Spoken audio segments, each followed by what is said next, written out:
শুনছিলেন দেশ বিদেশের খেলা সবশেষ খবরগুলো এক নজরে আপনাদেরকে জানিয়ে দিলাম। আর আমরা বলছিলাম কথা বলবো হকিতে নতুন আশার আলো নিয়ে। নতুন অ্যাডহক কমিটি দায়িত্ব নিয়েছে কয়েকদিন হলো। এর মধ্যেই চলছে এশিয়ান গেমসগামী বাংলাদেশ দলের অনুশীলন। অনূর্ধ্ব 20 দল নারী এবং পুরুষ দুই দলীয় অনুশীলন করছে এশিয়ান কাপকে সামনে রেখে। আমরা কথা বলছি আমিরুল ইসলামের সাথে। আমাদের সঙ্গে আছেন জাতীয় দলের খেলোয়াড়, যুব বিশ্বকাপে সর্বাধিক গোলদাতার পুরস্কার পেয়েছিলেন। আপনারা জানেন যে একের পর এক হ্যাটট্রিক করেছিলেন আমিরুল। আমিরুল, প্রথমেই স্বাগত জানাচ্ছি এবং জাতীয় দলে আগেও খেলেছেন আপনি, এবারও খেলছেন। কেমন লাগছে, এশিয়ান গেমসের প্র্যাকটিস কেমন চলছে সেটা প্রথমে জানতে চাই। অবশ্যই আমাদের এশিয়ান গেমস এশিয়ার মধ্যে সবচেয়ে ইলাইট লেভেলের টুর্নামেন্ট আমি মনে করি, সবচেয়ে হাইস্ট লেভেলের, টপ লেভেলের। তো ওইখানে অবশ্যই আমি চেষ্টা করবো আমার বেস্টটা দেওয়ার জন্য, এবং আমাদের দলের সাথে যুক্ত হয়েছে আমাদের জার্মান কোচ।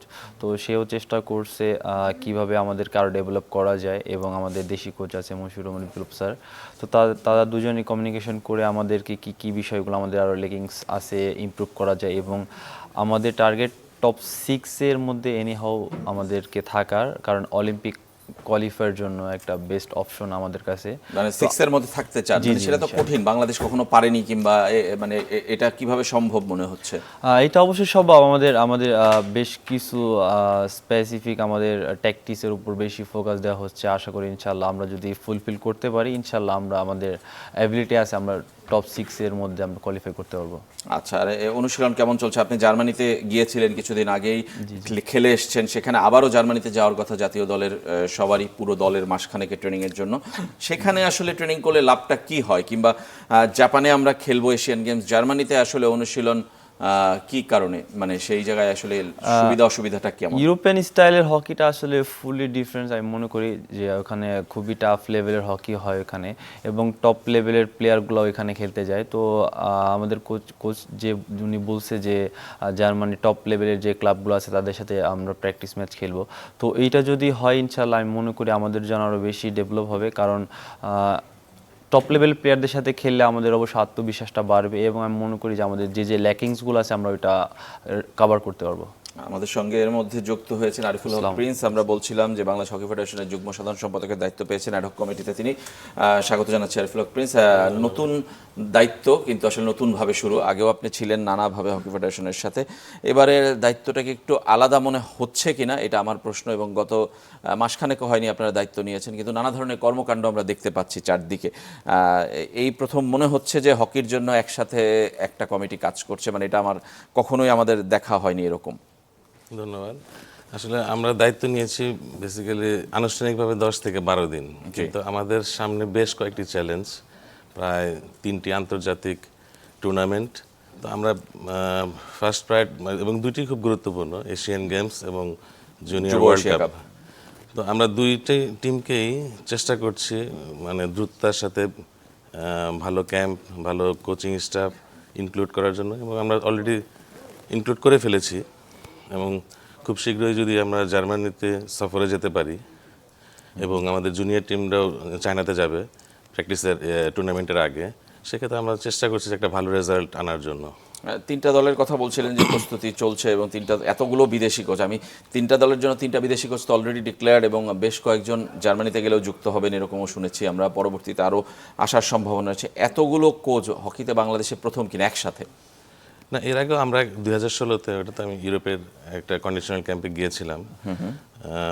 ওটা তো কোচিং স্টাফ অনেকগুলো ছিল। বেসিক্যালি এখন আধুনিক হকিতে কিন্তু আপনার একটা কোচিং প্যানেলের প্রয়োজন, এবং আলাদা আলাদা জায়গায়, যেমন পেনাল্টি কর্নার ওদের জন্য স্পেশালিস্ট আলাদা দরকার, গোলকিপারের জন্য আলাদা দরকার, ফরওয়ার্ড লাইনের জন্য আলাদা দরকার, এবং আপনার গেম প্ল্যানিংয়ের জন্য আলাদা দরকার, ট্রেনার দরকার, ভিডিও অ্যানালাইসিস দরকার।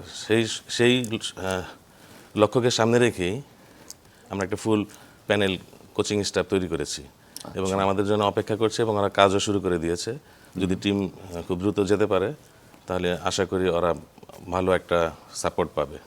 আমিরুলের কাছে জানতে চাই যে আমিরুল, মানে নতুন কোচের আন্ডারে কেমন মনে হচ্ছে? গেরাটের সাথে আগেও কাজ করেছেন অনেক সময় অনেকভাবে, কিন্তু এবার আসলে কি মনে হচ্ছে যে এত দীর্ঘ সময় পরেও আবার নতুন করে ওনার কি আসলে আরো কিছু দেওয়ার আছে কিনা, নাকি আসলে নতুন কোচ দরকার ছিল? এটা আমার পার্সোনাল প্রশ্ন জান যে অবশ্যই উনি ইউরোপের দেখা যাচ্ছে যে টপ লেভেলের কোচিং স্টাফ একজন, তো ওনার থেকে আসলে আমাদের শেখার অনেক কিছু আছে।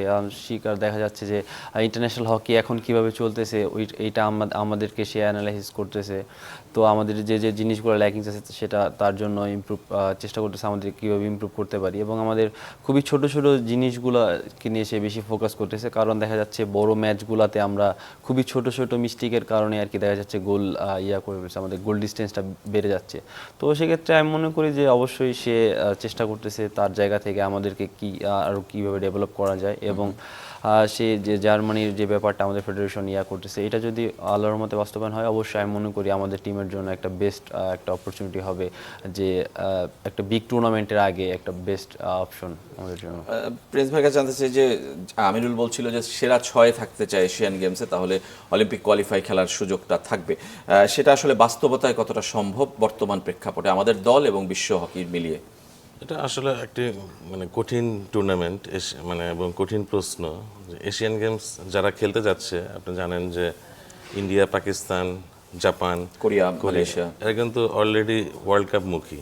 15 আগস্ট থেকে ওয়ার্ল্ড কাপ শুরু হবে ইউরোপে, বেলজিয়াম এবং নেদারল্যান্ডে, এবং এত বড় একটা আন্তর্জাতিক টুর্নামেন্ট খেলে সরাসরি এশিয়ান গেমসে আমাদের সাথে মোকাবেলা করবে। তো সেই লক্ষ্যে কিন্তু আমরা ইউরোপে কন্ডিশনাল ক্যাম্পে যাচ্ছি, যে অন্তত শক্তিশালী একটা প্রতিদ্বন্দ্বিতা যাতে আমরা ওদের সাথে তৈরি করতে পারি। এই জন্য আমাদের একটা যে টিমের সাথে যে যুক্ত হচ্ছে বেসিক্যালি সে গেম প্ল্যানার, এবং জার্মান ন্যাশনাল টিমের কোচ ছিল, ইন্ডিয়ান টিমের কোচ ছিল পল রিজেক, এবং সে অলরেডি প্ল্যান তৈরি করছে। এই কারণে আমাদের মূল টার্গেট হচ্ছে আমরা পূর্ণ প্রস্তুতি নিয়ে যাতে আমরা এশিয়ান গেমসে অংশগ্রহণ করতে পারি। বাকিটা আমাদের চেষ্টা এবং ভাগ্যের উপর নির্ভর করবে। গত এশিয়ান গেমসে আমি গিয়েছিলাম, খুব বেশি পারফরমেন্সটা ভালো ছিল না বাংলাদেশের, যেটা চায়নাতে হয়েছিল। মানে এবারের দলে কি আসলে কোনো পরিবর্তন আছে? মানে এই দলটার যদি বলি কৌশল বলি কিংবা প্লেয়ারদের কোয়ালিটি বলি, সেখানে কি আপনি আশাবাদী কিনা, মনে হয় কিনা? আমরা আশাবাদী, কারণ আপনার প্রত্যেকটা টিমের ওরা ভালো করে জানে যে প্রত্যেকটা টিমেরই কিন্তু ইউরোপ এবং ডাচ, অস্ট্রেলিয়ান, ইউরোপিয়ান টেকনিকে খেলবে আর কি। যেহেতু আমরাও ইউরোপিয়ান কোচিং প্যানেল ওদের সাথে যুক্ত করেছি, আমরা আশাবাদী কৌশল এবং সবকিছু পরিবর্তনের ভালো প্রতিরোধ গড়ে তুলতে পারবে। আমিরুলের কি মনে হয় যে আসলে এই 6 নম্বরে থাকার জন্য কিংবা সেরা 6 থাকার জন্য কি কি পরিবর্তন আসলে হয়েছে আপনাদের খেলায়, কিংবা কোন কোন চেঞ্জ আমরা দেখতে পাবো খেলার মধ্যে, যদি সেটা বলি? যে আমরা আপনাদের যুব বিশ্বকাপের খেলা আমরা দেখেছি, সবাই পুরো বাংলাদেশ দেখেছে। সেই সময়টায় সবাই আপনাদের প্রশংসাই করেছে বাংলাদেশ দলে, যে আমরা কয়েকটা ম্যাচে খুব ছোট ব্যবধানে হেরে গেছি কিংবা খুব ছোট ছোট ভুলের কারণে হেরে গেছি। সেই জায়গায় আসলে কি মনে হয় যে তাদের সঙ্গে আমরা সমান তালে ফাইট করতে পারবো? অবশ্যই। আপনি যদি দেখেন আমাদের কোচিং স্টাফ, আমাদের দেখা যাচ্ছে যে আমাদের একাধিক কোচিং স্টাফ এইবার এশিয়ান গেমসে দলের সাথে যুক্ত হয়েছে। তো আমি মনে করি যে তারা যার যার স্পেসিফিক জোন তাদেরকে দিয়ে দিয়েছে, যেমন ডিফেন্স, তারপরে ফরওয়ার্ড লেভেল, পেনাল্টি কর্নার দেখা যাচ্ছে, তারপরে গোলকিপার। তো দেখা যাচ্ছে তারা এই স্পেসিফিক জায়গাগুলোতে তারা কোন কোন জিনিসগুলো ল্যাকিংস আছে আমাদের, তো এই জিনিসটা ফোকাস করতেছে, এবং তারা একটা গ্রুপ কমিউনিকেশন করে আর কি আমাদের কিভাবে আমাদের বিগ টিমগুলোর সাথে আমরা কীভাবে ফাইট করবো অ্যানালাইসিস করতেছে, এবং আমাদের ছোট ছোট মিস্টেকগুলো যেগুলো হচ্ছে ওইগুলো নিয়ে বেশি কাজ করতেছে। আপনি যদি লাস্ট ওয়ার্ল্ড কাপে দেখেন, আমাদের প্ল্যানিং ছিল আমরা ডিফেন্সিভ খুবই স্ট্রং থাকবো, আমরা খুব বেশি অ্যাটাক করব না, কিন্তু আমরা কমিউনিকেশন করে দেন অ্যাটাক করব। যেটা অ্যাটাক করবো এটা আমাদের 90 থেকে 95% আমাদের জন্য আমরা সাকসেস হই। তো আমাদের প্ল্যানটাও এইবার সেমই দেখা যাচ্ছে যে বিগ টুর্নামেন্ট, তো সেক্ষেত্রে আমাদের ডিফেন্সিভের উপর বেশি ফোকাস করা হচ্ছে। আমাদের প্ল্যানিং আছে, আমাদের পেনাল্টি করার উপর আমরা বেশি ফোকাস করতেছি। তো কোচ সবাইকে কনফিডেন্স দিচ্ছে যে তোমাদের মধ্যে অ্যাবিলিটি আছে, তোমরা করতে পারবা। তো এখন আমরা এটার জন্যই আর কি মেন্টালি খুবই স্ট্রং আছি, ইনশাল্লাহ আমরা একটু ভালো কিছু উপহার দিতে পারবো। আমরাও সেটা আশা করি। আরিফুল হক প্রিন্সের কাছে জানতে চাই যে 3টা দলের প্রস্তুতি চলছে, সেই জন্য একটা অনেক বড় ফোকাস আপনাদের কমিটির, অ্যাডহক কমিটির, কিন্তু আপনাদের মূল দায়িত্ব নির্বাচন। সেই জায়গাটা আমি আসবো, তার আগে জানতে চাই যে আসলে অন্য সব কমিটিতে, হকি ফেডারেশনের কমিটিতে দেখি আমরা সভাপতি নির্ভর কিংবা সভাপতির দিকে ফোকাসটা বেশি থাকে, উনি কি সিদ্ধান্ত দেন, উনি কোথার থেকে আসলে স্পন্সরশিপ জোগাড় করেন, সেই জায়গাটায় বেশি সময় চলে যায়। এইবার আমরা সেটা দেখছি না, সভাপতিকে আমরা খুব বেশি ফেসেই দেখছি না, সাধারণ সম্পাদককে কেন্দ্র করেই দেখছি যে ফেডারেশনটা চলছে। আর কি কি দিকে আপনাদের আসলে নজর? আমরা অনেকগুলো শুনেছি যে আবাসন, ক্যান্টিন সেগুলো চেঞ্জ হচ্ছে, সুযোগ সুবিধা বাড়ছে, টার্ফ চেঞ্জ হওয়ার সম্ভাবনা আছে, অনেকগুলো দিকেই শুনলাম যে আলোচনা চলছে। না, আমরা 4-5 দিন আগেও মাননীয় সভাপতির সাথে আমরা দেখা করেছি, আমি সাধারণ সম্পাদক এবং ট্রেজারার, এবং ওনার দিক নির্দেশনা আমরা নিয়েছি এবং উনি সার্বক্ষণিক খোঁজখবর রাখছেন। সবচেয়ে আশার বিষয় হচ্ছে আমাদের এই এশিয়ান গেমস এবং এই টুর্নামেন্টগুলোর সরাসরি দেখভাল করছেন আমাদের মাননীয় যুব ক্রীড়া প্রতিমন্ত্রী। ওনার সাথে আমরা দেখা করেছি এবং অলরেডি উনি আমাদের এই আপনার ইউরোপ সফরের জন্য 50 লাখ এবং আপনার কোচিং স্টাফের জন্য 1 কোটি টাকা অনুদান দিয়েছেন। আমরা হয়তো খুব শীঘ্রই পেয়ে যাব, কিন্তু এখানে আমাদের 3-4টা টুর্নামেন্টে আমাদের অনেক আরো বড় টাকার বাজেট দরকার। তো আমরা সবাই স্পেশালি সাধারণ সম্পাদক উনি দিনরাত কাজ করছেন, দৌড়াদৌড়ি করছেন স্পন্সরশিপের জন্য, সভাপতি মহোদয় কাজ করছেন। আমরা আশা করি খুব শীঘ্রই আমরা এগুলো সব ম্যানেজ করে ফেলতে পারবো। আচ্ছা, এমনিতে যেটা বলছিলাম যে আমরা খেলোয়াড়দের সুযোগ সুবিধা বাড়ানোর ক্ষেত্রে অনেক ধরনের চিন্তাই আপনাদের আছে, ফেডারেশনের আবাসন বাড়ানো কিংবা শুনলাম যে টার্ফটাও পরিবর্তন হবে এবং একটা ইন্টারন্যাশনাল টুর্নামেন্টও আপনারা করতে চান ঢাকায়। হ্যাঁ, আমাদের টার্ফের মেয়াদ কিন্তু অলরেডি 2024-এ শেষ হয়ে গিয়েছেন এবং আমি যতদূর জানি যে খুব শীঘ্রই টেন্ডার হবে এবং নতুন মাঠ এখানে প্রতিস্থাপন হবে। এবং আমাদের মাননীয় সভাপতি লাস্ট যে টুর্নামেন্ট ছিল ওমানে, সেখানে আমাদের এফআইএচ এর প্রেসিডেন্ট তৈয়ব আকরাম সাহেবের সাথে কথা বলেছেন এবং উনি ওনাকে আমন্ত্রণ জানিয়েছেন বাংলাদেশে যাতে একটা 5 জাতীয় টুর্নামেন্ট করতে পারে। এবং সেই লক্ষ্যে আমরা যেহেতু সামনে আমাদের অনেকগুলো কাজ, একদিকে বেশ কয়েকটি আন্তর্জাতিক টুর্নামেন্ট এবং আমাদের 3 মাসের মধ্যে নির্বাচনের একটা দিক নির্দেশনা রয়েছে, সেক্ষেত্রে আমরা চেষ্টা করে যাচ্ছি সবকিছু যাতে রিকভার করতে পারি। তা আশা করি আমরা করতে পারবো, যেহেতু আমরা একটা টিম হিসেবে কাজ করছি। এবার কি তাহলে টিম হিসাবে কাজ করছেন? হকিতে আমরা সবসময় বিভেদ দ্বন্দ্ব এটা দেখে থাকি, এটা কি একটু দূর হয়েছে এবার? আমি এবার অন্তত লক্ষ্য করছি যে আমরা সবাই হকির জন্য একসাথে কাজ করার লক্ষ্যেই এগিয়ে যাচ্ছি, যেহেতু প্রত্যেকটা আমাদের কর্মকাণ্ডের প্রতি আমাদের মাননীয় যুব ক্রীড়া প্রতিমন্ত্রী সার্বক্ষণিক যোগাযোগ রাখছেন এবং নজর রাখছেন। আমরা আশা করি তার নির্দেশনা এবং মাননীয় সভাপতির সহযোগিতায় আমরা এগিয়ে যেতে পারবো সামনে। নতুন অ্যাডহক কমিটি দায়িত্ব নিয়ে নানা ধরনের উদ্যোগ নিয়েছে, শেষ পর্যন্ত হকির দ্বন্দ্ব বিভেদ ভুলে এক হয়ে সবাই কাজ করতে পারেন কিনা বাংলাদেশের হকির উন্নয়নে, সেটাই আমাদের আশা। আমাদের সঙ্গে আছেন হকি ফেডারেশনের যুগ্ম সম্পাদক আরিফুল হক প্রিন্স এবং আছেন জাতীয় দলের খেলোয়াড় আমিরুল ইসলাম। আমরা বিরতির আগে আমিরুল কথা বলছিলাম যে ন্যাশনাল টিম নিয়ে, এশিয়ান গেমস নিয়ে, কিন্তু আপনাদের নিশ্চয়ই বড় চাওয়া যে লিগটা হওয়া, এবং অনেক বছর ধরে লিগ হয় না। যদিও এই কমিটি উদ্যোগ নিচ্ছে, কতটা বাস্তবে হবে সেটা আমরা জানি না, কিন্তু উদ্যোগ নিয়েছে সেটা আমরা শুনেছি। আপনাদের চাওয়াটা আসলে কি? আমি মনে করি যে একজন প্রফেশনাল হকি প্লেয়ার হিসেবে আমাদের বাৎসরিক 2টা লিগ, একটা লিগ, একটা ফ্র্যাঞ্চাইজি লিগ এবং ডোমেস্টিক টুর্নামেন্ট, ইন্টারন্যাশনাল টুর্নামেন্টগুলো যদি থাকে, একটা ক্যালেন্ডার থাকে, তো সেক্ষেত্রে দেখা যাচ্ছে আমরা রাইট ওয়েতে রান করতে পারবো এবং আমরা আমাদের ফিটনেস বলেন, আমাদের হকির চর্চা বলেন, সব কিছু আর কি আমরা কমপ্লিট করতে পারবো। তো দেখা যাচ্ছে যে আমাদের যে লিগটা রেগুলার না, তো ফেডারেশন কর্তারা তারা একটা আশ্বাস দিছে যে তারা সেপ্টেম্বরে ফার্স্ট ডিভিশন করবে, অক্টোবরে সেকেন্ড ডিভিশন এবং পরবর্তীতে তারা প্রিমিয়ার লিগের জন্য কথা বলবে ক্লাবগুলোর সাথে। তো আশা করি তারা যদি এটা করতে পারে, আলহামদুলিল্লাহ, আমি মনে করি ভালো হবে। এবং আমাদের হকির যে যারা বাহিরে আছে, ন্যাশনাল টিমের বাহিরেও যারা আছে, তারা দেখা যাচ্ছে হকি লিগটা খেলে তাদের জন্য একটু আর্থিকভাবে তারা সহায়তা পাবে। ন্যাশনাল টিমের বাইরের প্লেয়াররা আসলে খেলার মধ্যেই থাকে না, কিংবা ইউথ টিম কয়েকজন বাদে, মানে সারা বছরে কোনো খেলাই থাকে না, কিন্তু ক্লাব কাপ, লিগ, শহীদ স্মৃতি টুর্নামেন্ট কিংবা ফ্র্যাঞ্চাইজি টুর্নামেন্ট একবারই হয়েছিল, মানে আবারও ফেরানোর উদ্যোগের কথা আমরা শুনছি। এবং কালকেও আপনারা মোহামেডান ক্লাবে গিয়েছিলেন, আপনি নিজেও মোহামেডান ক্লাবের কর্মকর্তা, মানে মোহামেডান থেকেই শুরু করার কারণটা কি, আলোচনাটা? দেখেন, আমাদের যদি ইন্টারন্যাশনাল টুর্নামেন্ট না থাকতো তাহলে কিন্তু আমাদের মূল টার্গেটই ছিল প্রথমেই লিগ নামানো, যেহেতু সবাই ওইদিকে এনগেজড। তো আমরা এই কারণেই হয়তো 2-1 দিনের মধ্যে আমরা ফার্স্ট ডিভিশন এবং সেকেন্ড ডিভিশনের লিগ কমিটি অলরেডি আমরা গঠনের কাজ শেষ পর্যায়ে চলে এসেছি। হয়তো আমরা মিটিং কল করব এবং একটা আনুষ্ঠানিক দলবদলের ঘোষণা দিতে পারবো। এবং যেটা প্রিমিয়ার লিগের বিষয়, সেটাও একটা গ্রাউন্ড ওয়ার্ক করতে হয়। অলরেডি দেখেন, আমরা গতকালকে মোহামেডানের শীর্ষ কর্মকর্তা ডাইরেক্টর ইনচার্জ লোকমান ভাইয়ের সাথে আমরা বসেছিলাম, আমাদের সাধারণ সম্পাদক সহ। তো আমরা কিন্তু অলরেডি কাজ শুরু করেছি, যেহেতু দীর্ঘদিন অচল অবস্থায় ছিল, ঘরোয়া লিগ ছিল না। ক্লাবগুলোরও কিন্তু, আমি নিজেও 2টি ক্লাবের সাথে সম্পৃক্ত, তো আমি কিন্তু জানি যে এটা প্রিপারেশনের দরকার। হঠাৎ করে বললেই আগামী মাসে লিগ করাটা অনেক টাকার প্রয়োজন। তো অলরেডি আমরা কাজ শুরু করে দিয়েছি, আমরা ইনশাআল্লাহ আশাবাদী। অলরেডি আমাদের সাধারণ সম্পাদক বলেছেন কালকে যে নভেম্বর ডিসেম্বর নাগাদ যাতে আমরা প্রিমিয়ার লিগটা শুরু করতে পারি। তো সেই লক্ষ্যে আমরা সার্বক্ষণিক কাজ করে যাচ্ছি। মানে এই অন্য খেলাগুলোয় আমরা দেখি যে লিগটা আসলে প্রতি বছর হয়, হয়তো এক মাস এদিক ওদিক হয়, কিন্তু হয়।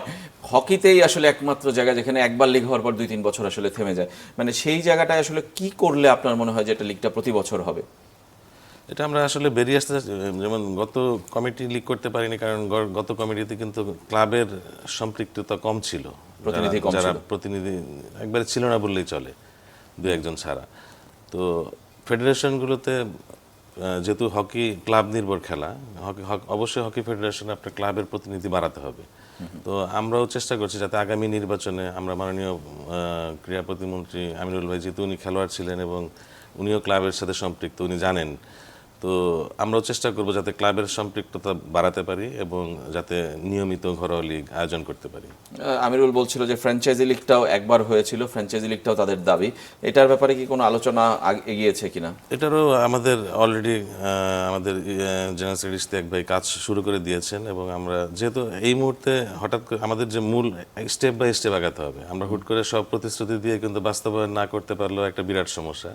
এই কারণে আমরা প্রথমে আন্তর্জাতিক হকিতে ফোকাস দিয়েছি, যেহেতু আগামী 2 মাস আমাদের মেন্স এবং ওমেন্স দুটাতেই ব্যস্ততা রয়েছে, এবং ঘরোয়া লিগও আগে আমাদের করতে হবে। আমরা যদি প্রিমিয়ার লিগ সাকসেস হতে পারি, দর্শক মাঠে ফেরাতে পারি, তখন অটোমেটিক স্পন্সর চলে আসলে আমাদের ফ্র্যাঞ্চাইজ লিগ করতে খুব একটা প্রতিবন্ধকতা সৃষ্টি হবে না। আচ্ছা, ফ্র্যাঞ্চাইজি লিগ নিয়ে ভালোই আশার খবর দিলেন। একটু নির্বাচন নিয়ে কথা বলতে চাই, যে নির্বাচনে এই কমিটি কি আসলে আপনারা যারা আছেন তারাই কি থাকতে চান? মানে কাজটা শুরু করলেন, শেষ করতে গেলে তো সময় দরকার। আমরা চেষ্টা করছি, যেহেতু আমাদের সরকার দায়িত্ব দিয়েছে এবং সরকারের কিছু দিক নির্দেশনা রয়েছে যে 3 মাসের মধ্যে নির্বাচন করতে হবে। তো আমরা যদি এখনই নির্বাচনের মুখী হয়ে যাই, তাহলে কিন্তু খেলাটাকে পেছনে পড়ে যাবে। তো আমরা চাচ্ছি যে যাতে টিমগুলো দ্রুত যদি বাইরে চলে যায়, তখন আমরা নির্বাচনী একটা প্রক্রিয়া শুরু করব। আমি যতটুকু জানি যে আপনার এক্ষেত্রে হকিতে মাননীয় ক্রীড়া প্রতিমন্ত্রী আমিনুল ভাই সার্বক্ষণিক যোগাযোগ রাখছেন, এবং আশা করি ওনার মাধ্যমে একটি ভালো শক্তিশালী কমিটি হয়তো আগামীতে আসবে, এবং অবশ্যই তা নির্বাচনের মাধ্যমে আসবে। আচ্ছা, এবং মানে আপনার কি মনে হয় যে যেটা আপনি বলছিলেন যে আপনি নিজেই আসলে নির্বাচনে থাকতে চান কিনা, কিংবা বর্তমান সাধারণ সম্পাদক যিনি আছেন তাকেও আসলে আপনারা কেমন মূল্যায়ন করছেন? তিনি সরাসরি হকির সাথে এতদিন সম্পৃক্ত ছিলেন না, কেমন মূল্যায়ন করছেন এই কয়েক? উনি তো ওনার রক্তে হকি, ওনার বাবা হকি প্লেয়ার ছিলেন, সংগঠক ছিলেন।